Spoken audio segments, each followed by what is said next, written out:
चलो बच्चों, तो मैथ्स में वो हम लोग पहला चैप्टर कंटिन्यू करें ना। फर्स्ट चैप्टर हमारा रियल नंबर्स के बारे में चल रहा था। इस चैप्टर के अंदर हमने स्टार्टिंग में वो प्राइम फैक्टराइजेशन के बारे में समझा था।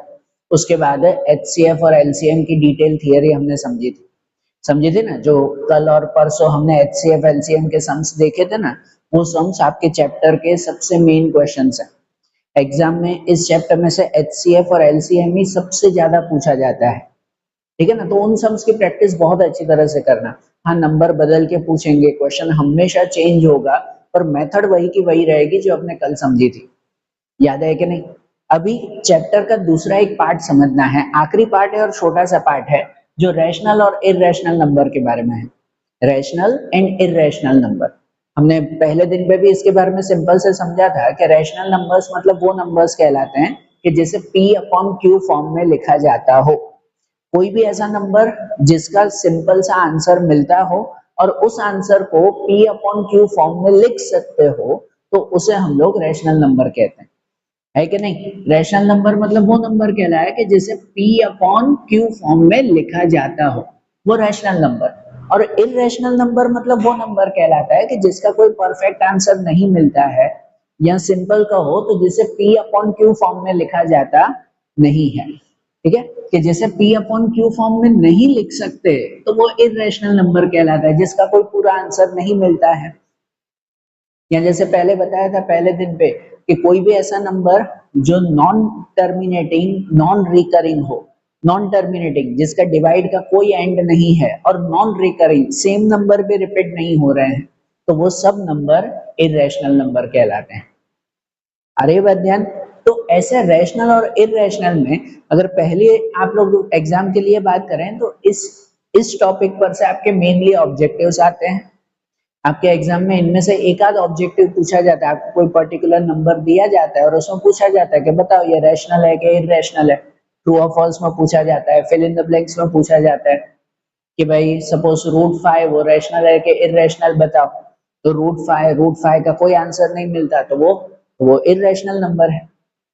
ठीक है ना। तो ऐसे पूछा जाता है, आपको ब्लैंक्स में या ट्रू और फॉल्स में पूछा जाएगा। और सम वाइज कहें तो सम वाइज में इररेशनल नंबर्स के थियरम्स आएंगे, प्रूफ दैट आएगा। आपकी एक्सरसाइज 1.2 टेक्स्ट बुक में देखो आप लोग कि आपकी टेक्स्ट बुक में एक्सरसाइज 1.2 है और उसमें 2-3 क्वेश्चन ही है जिसमें सब वैसे ही हैं कि उन नंबर्स को इररेशनल नंबर है या नहीं वो प्रूव करना है हमें। है कि नहीं? आपका ये प्रूफ दैट के क्वेश्चन इसके सम्स आएंगे, बाकी और कोई सम्स नहीं आने वाले हैं। बाकी सब ये रैशनल इररेशनल की सिर्फ यही थियरी ऑब्जेक्टिव उसमें आएगी कि भाई ये नंबर रैशनल है कि इररेशनल है, वो ढूंढ के बताओ भाई। उसके रिगार्डिंग सिर्फ आएगा। सम्स में इनके ये थियरम्स आएंगे, ये प्रूफ दैट आएंगे। ठीक है, तो वो प्रूफ दैट समझा रहा हूँ, वो ध्यान देना। और ये प्रूफ दैट भी मेनली जो स्टैंडर्ड के स्टूडेंट्स हैं, जो स्टैंडर्ड वाले स्टूडेंट्स हैं, मेनली उनको ये थियरम पूछा जाएगा। बरोबर। बेसिक वालों को कभी पूछा जाता है, कभी नहीं पूछा जाता। स्टैंडर्ड वालों के लिए ये मोस्ट इंपॉर्टेंट क्वेश्चन, तो इसलिए ध्यान में रखना। जो एक सम हम समझते भी हैं, उसमें बीच बीच में कुछ कुछ थियरी भी आएगी, तो वो थियरी भी मैं समझाऊंगा आपको साथ में। ठीक है, तो ध्यान से समझना ये एक सम कि जैसे एक्सरसाइज 1.2 में पहला क्वेश्चन है कि prove that root 5 is irrational. कि रूट 5 इररेशनल है, ऐसे तो हमें पता ही है कि रूट 5 को P अपॉन Q में नहीं लिख सकते, उसका कोई आंसर नहीं मिलता, तो वो इररेशनल ही है। लेकिन क्यों इररेशनल है, क्यों इररेशनल है वो हमें प्रूव करके बताना है, उसका पूरा हमें प्रूव दैट लिखना है। बरोबर। तो इसका जब प्रूफ लिखेंगे या पूरा थियरम लिखेंगे, तो थियरम कैसे लिखना है, हर एक स्टेप को ध्यान से समझना, एज इट इज लिखना होगा आपको। ठीक है। अब जब ऐसा कोई थियरम हमें प्रूव करना हो ना, पता ही ऑलरेडी कि भाई रूट 5 जो है वो इररेशनल है, ऑलरेडी हमें पता है। तो ऐसा कोई थियरम अगर प्रूव करना हो ना, तो उसको प्रूव जो है वो एक कॉन्ट्रडिक्शन वे में प्रूव करते हैं। हमारी एक टेक्निक कहलाती है ऐसी कोई चीज प्रूव करने की, कि जिस टेक्निक को हम लोग कहते हैं कि prove by contradiction. Prove by contradiction, ये हम लोग थियरी कहते हैं। क्या होता है प्रूव बाय कॉन्ट्रेडिक्शन? तो प्रूव बाय कॉन्ट्रेडिक्शन मतलब कहलाता है कि जो भी हमें प्रूव करना है ना, उसका रिवर्स सपोज कर लो, उसका उल्टा जो है सपोज कर लो कि जैसे हमें प्रूव करना है कि रूट 5 इरेशनल है, तो आप सपोज करके चलो कि नहीं नहीं रूट 5 इरेशनल नहीं है, रूट 5 तो रैशनल है, और उस थियरी के बेस पर आगे चलो आप लोग। बराबर, ऐसा कोई प्रूव करना है तो इसको उल्टा सपोज कर लेंगे, उसे कॉन्ट्रडिक्शन कहते हैं कि भाई कॉन्ट्रेरी में उल्टा जो है वो उसे सपोज कर लिया जाए कि सपोज करो रूट 5 रैशनल है और उसकी थियरी को आप आगे बढ़ाते जाओ और एंड में जो हमने सपोज किया उसको खुद को ही गलत साबित करेंगे, खुद को ही गलत साबित करेंगे कि नहीं नहीं हमने तो गलत सपोज कर लिया कि रूट 5 रैशनल नहीं है, रूट 5 तो इरेशनल ही है, ऐसे प्रूव होगा। ठीक है ना, इस टेक्निक को कहते हैं कि prove by contradiction. Opposite suppose कर लो, फिर उसे आगे बढ़ाओ, थियरी आगे बढ़ाते जाओ और आखिरी में आप बोलो कि भाई जो हमने सपोज किया था वो सपोज तो गलत था, रूट 5 तो इरेशनल ही है। आ रहा है ध्यान? तो इस तरह से प्रूव करेंगे और ध्यान से कैसे स्टेप चल रहे हैं वो ध्यान से समझना बेटा। तो देखो अगर हमें प्रूव करना है कि रूट 5 इरेशनल है तो उसके प्रूफ में हम स्टार्ट करेंगे कि suppose root 5 is a rational number, कि सपोज कर लो कि रूट 5 रैशनल नंबर है, वो इरेशनल नहीं है, रैशनल है। अच्छा कोई भी रैशनल नंबर है, अब सपोज कर लिया तो उसके हिसाब से उसकी थियरी को आगे बढ़ाएंगे ना भाई। तो थियरी को आगे कैसे बढ़ाना है, तो देखो रूट 5 रैशनल है, अब थियरी ये आती है कि कोई भी रैशनल नंबर हो उसे p अपॉन क्यू फॉर्म में लिख सकते हैं, लिख सकते हैं ना p अपॉन क्यू फॉर्म में। तो मतलब कि अगर रूट 5 इरेशनल नंबर है जो हमने सपोज कर दिया, so root 5 equal to p upon Q, कि रूट 5 को कोई ना कोई तो p अपॉन क्यू फॉर्म में लिख पाएंगे ना। बराबर, अब यहाँ पे थोड़ा इजी करने के लिए आपके टेक्स्ट बुक में भी है, मैं यहाँ पे भी लिख रहा हूँ, थोड़ा इजी करने के लिए ऐसे कर देते हैं कि p अपॉन क्यू की जगह पर a अपॉन b लिख देंगे, क्योंकि ए बी अल्फाबेट जो है वो काउंटिंग करने में लिखने में आसान रहता है। ठीक है, आपकी टेक्स्ट बुक में भी वैसे ही दिया हुआ, आप p अपॉन क्यू लिख के ही आगे चलाओगे ना तो भी चलेगा। अब एग्जाम में p अपॉन क्यू लिख के ही उसको आगे बढ़ाते जाओगे जो मैं थियरी बताऊं वैसे तो भी ठीक है, पर a अपॉन b लिख के चलोगे तो भी ठीक है। बराबर, तो यहाँ पे मैं इसे चेंज कर रहा हूँ कि root 5 equal to p upon Q की जगह पर हम जो है वो लिख देते हैं यहाँ पर a अपॉन b। तो हमने सपोज किया कि रूट 5 रैशनल नंबर है, अगर रैशनल नंबर है मतलब रूट 5 को a अपॉन b फॉर्म में लिख सकते हैं कि वेर जिसमें रैशनल नंबर का रूल आता है कि where b is not equal to 0 and a and b are को प्राइम नंबर्स। ये थियरी खास लिखनी है भाई, ये सेंटेंस आपका खास होना चाहिए क्योंकि इसी सेंटेंस के बेस पर हमारा प्रूफ आएगा भाई।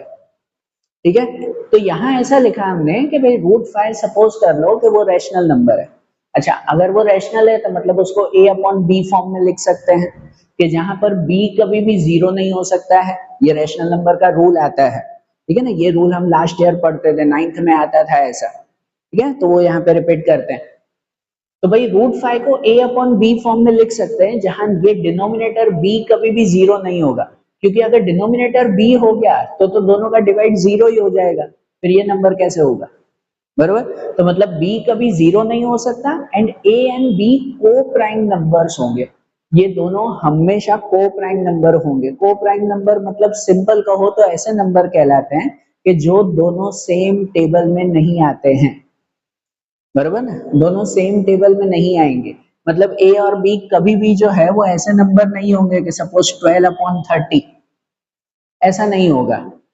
क्यों नहीं होगा ये a और b 12 अपॉन 30, क्योंकि अगर ये दो नंबर हैं तो ये दोनों नंबर तो दोनों सेम टेबल में आते हैं ना, दोनों 6 की टेबल में आते हैं कि नहीं, दोनों 6 की टेबल में। तो अगर सेम टेबल में आ रहे हैं, सपोज उसे कट कर दें हम लोग कि भाई इसको 6 से कट करो तो नंबर हो जाएगा 2 एंड 5, 6 2 जा 6 5 जा, तो ये 2 और 5 ये दोनों सेम टेबल में आते हैं, नहीं आते ना, तो ये दोनों कहलाए को प्राइम नंबर्स।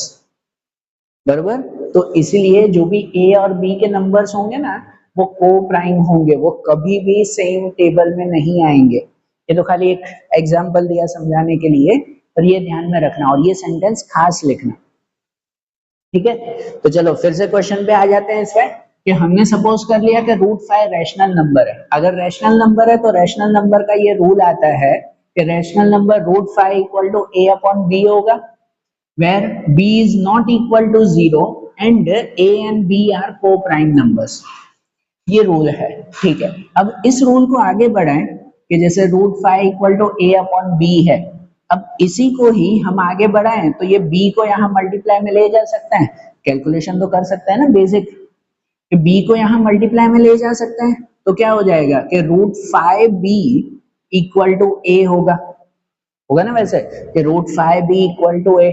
अच्छा चलो, अगर ये रूट हटाना हो, हमें नॉर्मल कैलकुलेशन करनी है, रूट हटाना है तो इसका क्या करना पड़े, स्क्वायर करना पड़े। अब मैथ्स का रूल आता है कि भाई इक्वल टू के एक साइड अगर किसी का स्क्वायर करोगे तो दूसरी साइड भी स्क्वायर करना पड़ेगा, पूरे का ही स्क्वायर करना पड़ेगा हम, ऐसा होगा ना, बराबर। तो अगर ये रूट 5 हटाने के लिए दोनों तरफ स्क्वायर करें, यहां लिखें कि by squaring to both side, कि दोनों तरफ अगर स्क्वायर करें तो भाई इसका स्क्वायर कर दें, स्क्वायर मतलब ऐसे ये पूरे का स्क्वायर करें हम लोग, बराबर। वो स्टेप भले ना लिखो तो भी ठीक है, पर अगर हम इसका स्क्वायर कर दें तो भाई रूट 5 का स्क्वायर करें तो रूट 5 का स्क्वायर क्या हो जाएगा, एक स्टेप चलो लिख भी दे अगर नॉर्मल समझाने के लिए, कि दोनों तरफ अगर स्क्वायर करें तो रूट 5 का स्क्वायर कर दो तो क्या हो जाएगा, सिर्फ 5, b का स्क्वायर कर दो तो क्या हो जाएगा, b स्क्वायर, बराबर। और यहाँ a का स्क्वायर कर दो तो क्या हो जाएगा, a स्क्वायर। ये हो जाएगा ना, दोनों तरफ स्क्वायर किया रूट हटाने के लिए, रूट हट गया, सबका स्क्वायर आया। और सपोज अगर इस 5 को हम यहाँ ले जाते हैं डिवाइड में, 5 को यहाँ अगर डिवाइड में ले जाते हैं तो ऐसे हो जाएगा कि b square equal to a square upon 5। अब a स्क्वायर अपॉन 5 है, इसका मतलब ये है कि a स्क्वायर वो 5 की टेबल का कोई नंबर होगा, बराबर। ये हमारा यहाँ तक एक कंक्लूजन पहुंचा है कि यहाँ b square equal to a square upon 5 आया, तो इसका मतलब ये हुआ है कि ये a स्क्वायर वो 5 से डिवाइड होने वाला कोई नंबर है। यहाँ लिख सकते हैं कि सो a square is divisible by 5। अगर 5 डिवाइड में आया है तो मतलब a स्क्वायर वो 5 से डिवाइड होगा ना, है कि नहीं। और नॉर्मल एक नंबर सिस्टम का रूल आता है हमारा कि अगर a स्क्वायर 5 से डिवाइड हो रहा है तो इसका मतलब a भी 5 से डिवाइड होगा, होगा कि नहीं, कि अगर a स्क्वायर 5 से डिवाइड हो रहा है तो a भी 5 से डिवाइड होगा, होगा ना। ये सीधा सा रूल है कि सपोज कि अगर जो है वो कोई नंबर है कि सपोज 625 है, या नॉर्मल 25 चलो, अगर इतने बड़े नंबर से कंफ्यूज हो जाओ, कि सपोज 25 5 से डिवाइड हो रहा है, 25, अब a स्क्वायर समझो 25 है वो 5 से डिवाइड हो रहा है, तो जो a होगा उसका स्क्वायर रूट होगा, 25 का स्क्वायर रूट होगा 5, वो 5 भी तो 5 से डिवाइड होगा ही ना, है कि नहीं, बराबर। ये सीधा सा रूल है, और आपकी टेक्स्ट बुक में ये रूल है ना, थियरम थियरम 1.2 करके डिस्क्राइब किया हुआ है आपके टेक्स्ट बुक में, थियरम 1.2 करके ये डिस्क्राइब किया हुआ है आपके टेक्स्ट बुक में, एक बार चेक कर लो बेटा। आपकी जो एक्सरसाइज है ना 1.2 जहां पे पेज है उसके पास वाले पेज पे ये लिखा हुआ है थियरम 1.2, उसमें से लिखा हुआ है कि अगर p स्क्वायर a से डिवाइड होता है तो p भी a से डिवाइड होगा ही होगा, बराबर। ये सीधा सा एक रूल आता है कि अगर a square is divisible by 5, so a is also divisible by 5, ठीक है। कि अगर a स्क्वायर 5 से डिवाइड होता है तो a भी 5 से डिवाइड होगा, वो सीधी सी बात है भाई, है कि नहीं। कि अगर a स्क्वायर सपोज 25 है वो 5 से डिवाइड हो रहा है तो a उसका स्क्वायर रूट 5 वो भी 5 से डिवाइड हो गए, दोनों 5 से डिवाइड होंगे पक्का, बराबर। तो मतलब a is also divisible by 5, ये हमारा पहला इक्वेशन आया। जो पहला इक्वेशन हमारा ये डिस्क्राइब करता है कि जो ये दो नंबर है ना a और b, वो a और b में से a का नंबर वो 5 से डिविजिबल है, अगर 5 से डिविजिबल है इसका मतलब जो a का नंबर है वो कोई 5 की टेबल का नंबर होगा, ये कंफर्म है, ठीक है ना।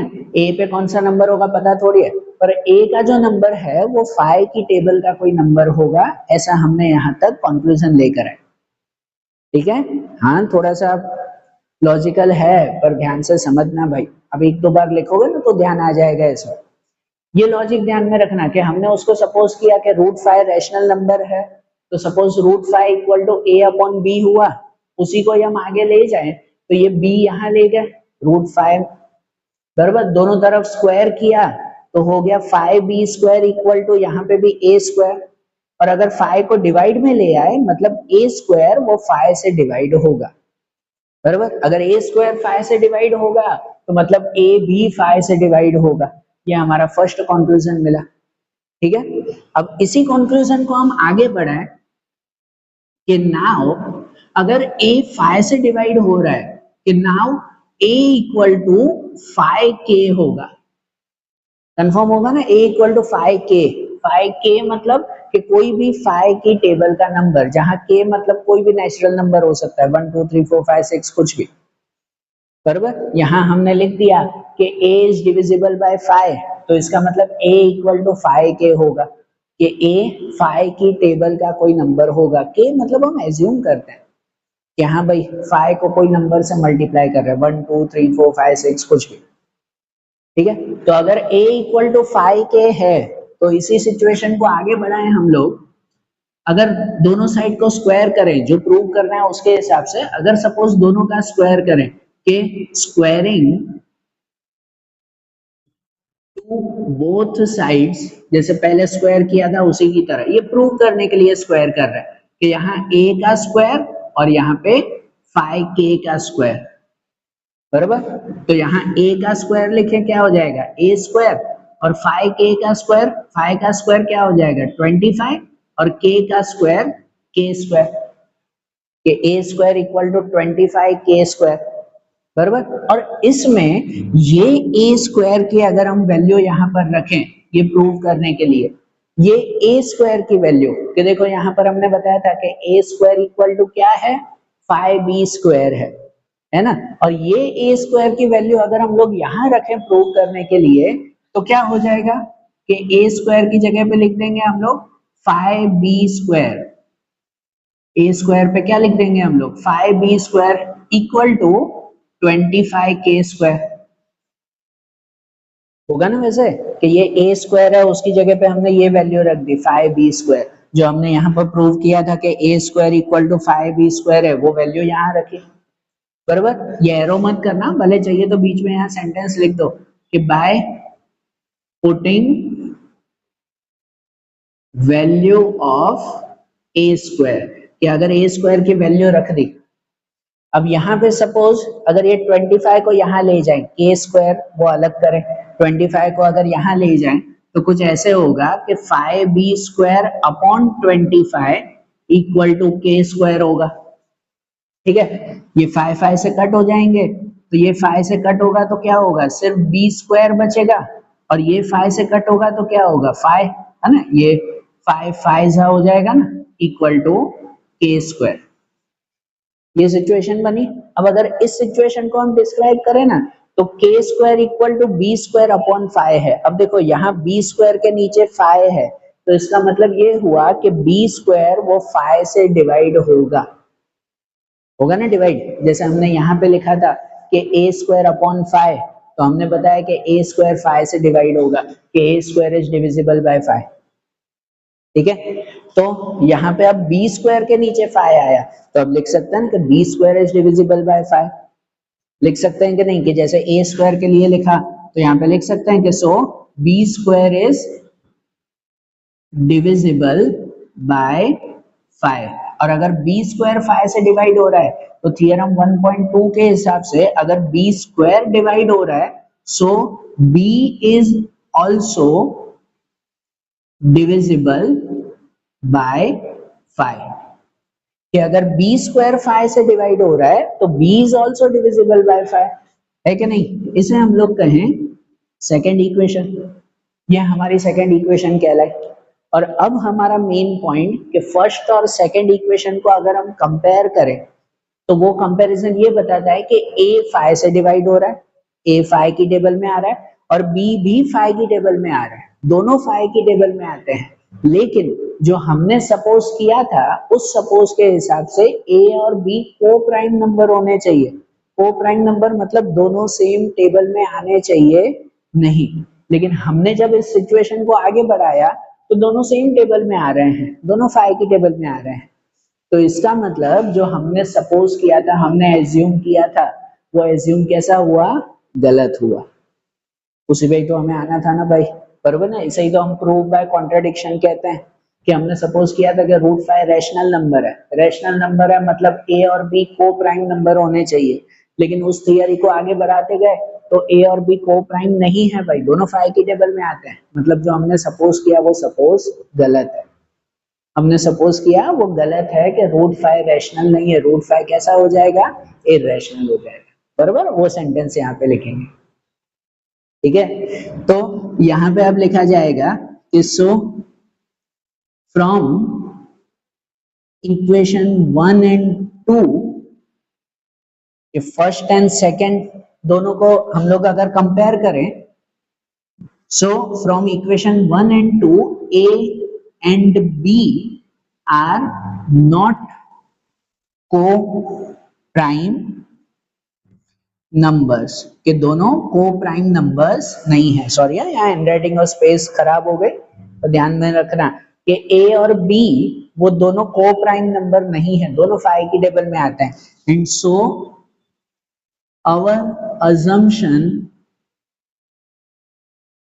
assumption इज रॉन्ग, मतलब कि हमारा assumption, हमारा assume रॉन्ग हुआ। एंड सो यहाँ लिखना, फिर उसके बाद ये यहाँ पे लिख रहा हूँ बॉक्स करके कि हमारा assumption रॉन्ग हुआ। And so root 5 is an irrational number, कि हमारा एज्यूम रॉन्ग हुआ, रूट 5 रैशनल नहीं है, इररेशनल नंबर है। ठीक है, ये प्रूव हुआ भाई। ये पूरा प्रूफ और हर एक स्टेप, ये थियरम के हर स्टेप वो ध्यान में रखना, एज इट इज आपको लिखना है भाई, ठीक है ना? आपको 3 मार्क में या 4 मार्क में ये पूछा जाता है थियरम, माइंड में रहेगा, ठीक है? सपोज ऐसे ही करना है। और देखो ये रूट 5 है ना, रूट 5 की जगह पे आपको कोई भी नंबर पूछते हैं, कोई भी नंबर, रूट 2 पूछेंगे, रूट 3 पूछेंगे, रूट 7 पूछेंगे, कुछ भी पूछेंगे, सब में सेम लिखना है, बस 5 की जगह पे 3 या 2 या 7 जो नंबर पूछे। एज्यूम वैसे ही करेंगे कि सपोज रूट 5 रैशनल नंबर है, जो इररेशनल है तो हम सपोज कर लेंगे रैशनल है। रैशनल है तो मतलब उसको a अपॉन b में लिख सकते हैं, फिर उसी को एक क्रॉस में ले जाकर उस सिचुएशन को आगे बढ़ाएंगे और पहला ये प्रूव करेंगे कि a square is divisible by 5, कि a स्क्वायर 5 से डिवाइड हो रहा है मतलब a भी 5 से डिवाइड होगा। ये पहली इक्वेशन लिख देंगे, आधा थियरम यहाँ तक कि a 5 से डिवाइड हो रहा है। और ये जो सिचुएशन लेकर आए उसी को ही आगे बढ़ाएंगे कि अगर a 5 से डिवाइड हो रहा है तो मतलब a इक्वल टू 5 के। अगर सपोज a 3 से डिवाइड होता है तो लिखते हैं a इक्वल टू 3 के, फिर उसको आगे ले जाते। तो a इक्वल टू 5 के, फिर उसको आगे ले आए और उसमें हमने प्रूव किया कि b भी जो है वो 5 से डिवाइड हो रहा है, ठीक है? और दोनों 5 से डिवाइड हो रहा है तो नीचे सेंटेंस लिख दिया कि दोनों ही 5 से डिवाइड हो रहे हैं, सो दे आर नॉट को प्राइम नंबर्स, कि दोनों को प्राइम नंबर नहीं है। And so our assumption is wrong, तो हमारा अजम्पशन जो हमने एज्यूम किया रैशनल नंबर वो गलत है, तो रूट 5 वो इररेशनल नंबर होगा। रहेगी बात ध्यान? हाँ, थोड़ा सा लॉजिकल ज्यादा है, पर 2-3 बार आप क्वेश्चन लिखोगे ना तो ध्यान आएगा। ये रूट 5 का किया ना, ऐसे ही रूट 2 का, रूट 3 का और रूट 7 का आप लोग पेज में खुद लिख दो। 3 बार और लिखोगे ना तो आपको कंफर्म ये थियरम याद रह जाएगा। पक्का रहेगा ना? ध्यान लिख लो, चलो इसे ध्यान से। तो फिर दूसरा हम लोग आगे देखें। देखो उसके बाद का क्वेश्चन देखें ना, तो अब सेकंड क्वेश्चन में भी वैसे ही दिया हुआ है कि prove that 3 + 2 root 5 is irrational. अब इसे प्रूव करना है कि 3 + 2 रूट 5 ये इररेशनल कैसे है। हमें भी पता है कि देखो ये इररेशनल ही है। 3 + 2 रूट 5, तो रूट 5 2 रूट 5 का कोई आंसर आएगा ही नहीं, इनका कुछ प्लस वगैरह होगा ही नहीं, तो ये इररेशनल ही कहलाएगा। लेकिन कैसे इररेशनल कहलाए वो प्रूव करना है। हाँ, तो अब एक चीज ध्यान दो कि जब ऐसे डबल डिजिट के कुछ प्रूव करने हो ना, सिंगल डिजिट हो ना, कि खाली √5 प्रूव करना है, खाली √2, खाली √3, खाली √7, खाली √11, सिर्फ एक ही डिजिट का अगर हमें प्रूव करना है तो उसके लिए जैसे अभी बताया वैसे एक पूरा लंबा थियरम बताना पड़ेगा। लेकिन अगर ऐसे डबल डिजिट में है कि कुछ प्लस में है, कुछ डिवाइड में है, मल्टीप्लाई में है, इस तरह से अगर कोई नंबर दिए हुए हैं और उसे बताना है इरेशनल, तो एक लंबा थियरम नहीं लिखना है, शॉर्ट में ही हम लोग बताएंगे। कैसे शॉर्ट में, वो बता रहा हूँ, ध्यान से समझना। जैसे ये है कि भाई 3 + 2√5 इरेशनल है, वो बताना है। तो अब इसे भी प्रूव करने के लिए शुरुआत तो वैसे ही करेंगे, वो कॉन्ट्रडिक्शन प्रूव बताएंगे हम लोग, कि उल्टा सपोज कर लेंगे कि सपोज ये इरेशनल नहीं है, ये रैशनल है, और आखिरी में बताएंगे कि हमने तो गलत सपोज कर लिया भाई, ये तो इरेशनल ही है। होगा ना वैसे। तो हम सपोज वहीं से ही स्टार्ट करें कि 3 + 2√5 इरेशनल है, तो हम सपोज कर लें कि suppose 3 + 2√5, 3 + 2√5 is a rational number, कि चलो भाई ये वो रैशनल नंबर है। अच्छा, रैशनल नंबर है तो जैसे पहले बताया भाई कि कोई भी रैशनल नंबर को P/Q में लिख सकते हैं, या जैसे पहले बताया वैसे A/B में लिख सकते हैं। तो अगर 3 + 2√5 रैशनल नंबर है, सो 3 + 2√5 इक्वल टू A/B लिख सकते हैं ना, A/B बराबर। और A/B जहां पे वो जो रूल है भाई कि भाई B जो है वो 0 नहीं होना चाहिए, A और B को प्राइम नंबर होने चाहिए, एक्चुअली यहाँ वो रूल का यूज नहीं है, तो लिखो तो भी चलेगा, नहीं लिखोगे तो भी चलेगा। जैसे पहले थियरम में बताया ना कि अगर A/B है so B is not equal to 0 and A and B are को प्राइम नंबर्स। ठीक है, जैसे पहले बताया था वैसे लिखोगे इसमें तो भी ठीक है, इनके लिए नहीं लिखोगे तो भी चलेगा क्योंकि उसका यूज नहीं है हम। तो क्या करना है, अगर हम ऐसे ही लिखें कि ये रैशनल नंबर है मतलब वो A/B होगा। अब इसमें क्या करेंगे कि इसी को ही सिर्फ ये √5 यहाँ पे रखकर बाकी के नंबर्स को एक एक करके इस तरफ ले आएंगे।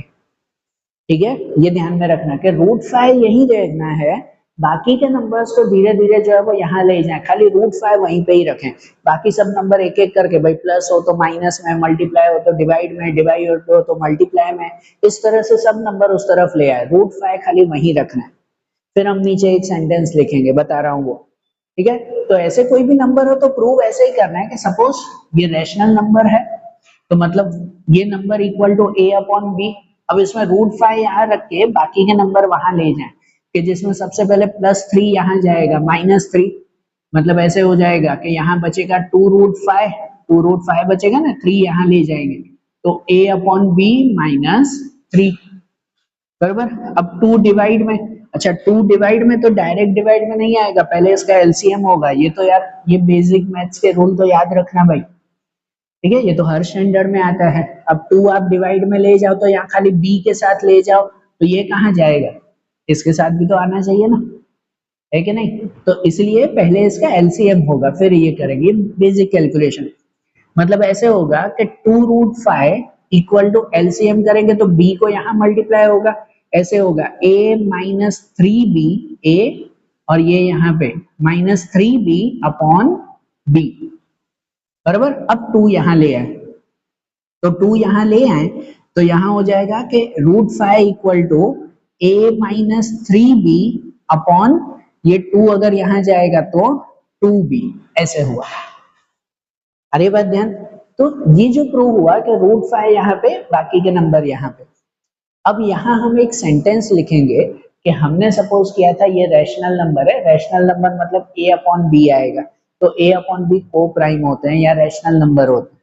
तो अगर यहाँ A/B जो है वो रैशनल नंबर हुआ तो इक्वल टू ये भी कैसा होना चाहिए, रैशनल नंबर ही होना चाहिए भाई, क्योंकि इक्वल टू का मतलब क्या, दोनों साइड सेम होने चाहिए ना, बराबर। कि हमने A और B को अगर रैशनल सपोज किया है तो ये √5 भी जो है वो रैशनल ही होना चाहिए।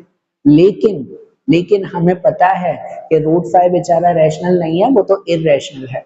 क्यों इररेशनल है √5, तो उसके लिए हमने पहला पूरा थियरम लिखा भाई, तो वो वापस थियरम यहाँ नहीं लिखना है। बराबर ना। रूट 5 क्यों इरेशनल है, उसके लिए इससे पहले वाला फर्स्ट क्वेश्चन किया ना, पूरा लिखा ना कि रूट 5 क्यों इरेशनल है भाई, है कि नहीं। तो वो वापस यहाँ पे नहीं लिखना है।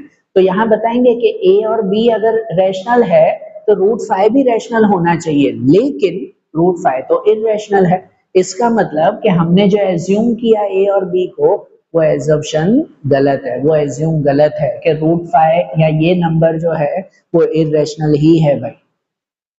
बरोबर, ये शॉर्ट यहाँ पर सेंटेंस लिखेंगे कि यहाँ पर ऐसे लिखेंगे कि here A and B, A upon B are rational, so root 5 must be rational. कि अगर A upon B रैशनल है तो इक्वल टू में इस तरफ रूट 5 मस्ट बी रैशनल, के रूट 5 भी रैशनल ही होना चाहिए, लेकिन बट ऑन द कॉन्ट्रेरी मतलब उसके अपोजिट, कि on the contrary root 5 is irrational. पर भाई हमें तो पता है कि रूट 5 इरेशनल है, क्यों रूट 5 इरेशनल है, तो उसके लिए हमने पहले पूरा थियरम लिखा भाई। तो भाई रूट 5 तो इरेशनल है, तो अगर ये इरेशनल है तो उसके इक्वल टू में ये सब नंबर भी कैसे होंगे, इरेशनल ही होंगे। तो इसका मतलब ये नंबर या पूरा क्वेश्चन का हो वो इरेशनल ही है। बराबर ना, जो ए और बी सपोज किया भले इक्वल टू में ही ले गए यहाँ वहां, तो ये पूरा ही नंबर या ये पूरा ही क्वेश्चन वो क्या कहलाएगा, इरेशनल ही कहलाएगा। तो यहाँ लिखेंगे but on the contrary root 5 is irrational. अगर रूट 5 इरेशनल है कि so our our assumption is wrong. बताएंगे कि जो हमने सपोज किया वो रॉन्ग है, और अगर सपोज किया रॉन्ग है सो 3 + 2 रूट 5, हम तो क्वेश्चन ही लिखेंगे ना जो प्रूव करना है उसके लिए। So 3 + 2 root 5 is an irrational number. कि हाँ भाई ये इरेशनल नंबर है, ये रैशनल नंबर नहीं होगा भाई, हमने गलत सपोज किया। बराबर, तो ये सिंपल सा, कभी भी ऐसे डबल डिजिट वाले कोई भी क्वेश्चन हो, शुरुआत वैसे ही करेंगे कि वो रैशनल है और a अपॉन b बताएंगे, और उसमें रूट वाला नंबर एक साइड लिख के बाकी सब नंबर दूसरी तरफ ले जाएंगे।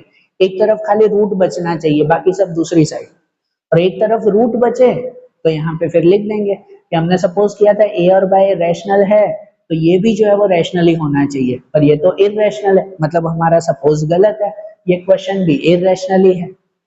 बराबर ना, ये 4 सेंटेंस नीचे लिख देंगे, सब में वैसे ही करेंगे। समझ रहे हैं थोड़ी बात, ये चीज प्रैक्टिस से आपके माइंड में बैठेगी भाई, ये फर्स्ट टाइम में माइंड में कम बैठेगी।